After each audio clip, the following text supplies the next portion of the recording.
नमस्कार दोस्तों, आज मैं लेकर आई हूँ कृष्ण जन्माष्टमी व्रत कथा।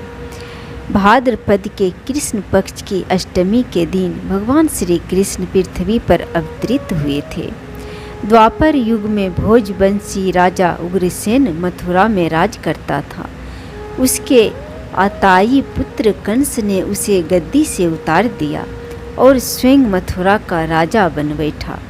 कंस की एक बहन देवकी थी, जिसका विवाह वासुदेव नामक यदुवंशी से हुआ था। एक समय कंस अपनी बहन देवकी को उसके ससुराल पहुंचाने जा रहा था।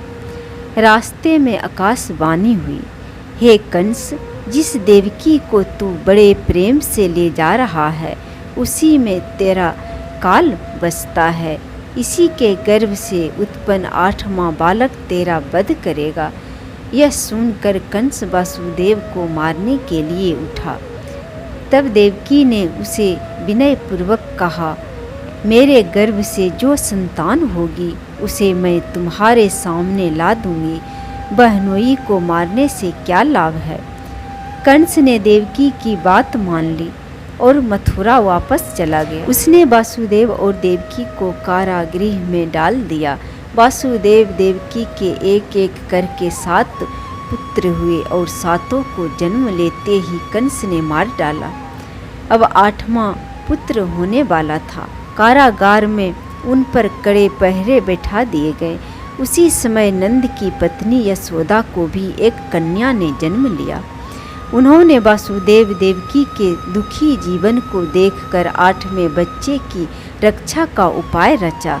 जिस समय वासुदेव देवकी को पुत्र हुआ, उसी समय संयोग से यशोदा के गर्भ से एक कन्या ने जन्म। जिस कोठरी में देवकी वासुदेव कैद थे, उसमें अचानक प्रकाश हुआ और उनके सामने शंख चक्र गदा पद्म धारण किए चतुर्भुज भगवान प्रकट हुए।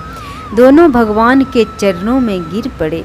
तब भगवान ने उनसे कहा, अब मैं पुनः नवजात शिशु का रूप धारण कर लेता हूँ।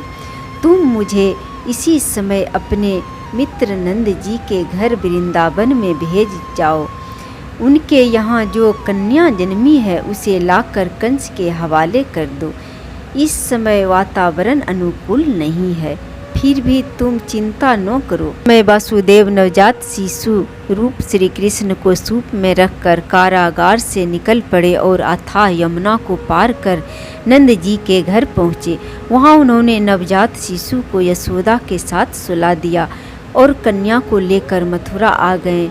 कारागार के फाटक पूर्वतः बंद हो गए। अब कंस को सूचना मिली, वासुदेव देवकी को एक बालक ने जन्म लिया है।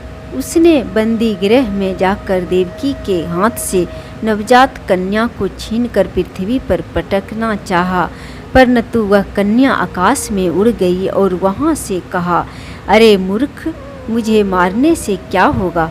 तुझे मारने वाला तो वृंदावन में जा पहुंचा है। वह जल्द ही तुझे तेरे पापों का दंड देगा। यह है श्री कृष्ण जन्माष्टमी का व्रत कथा।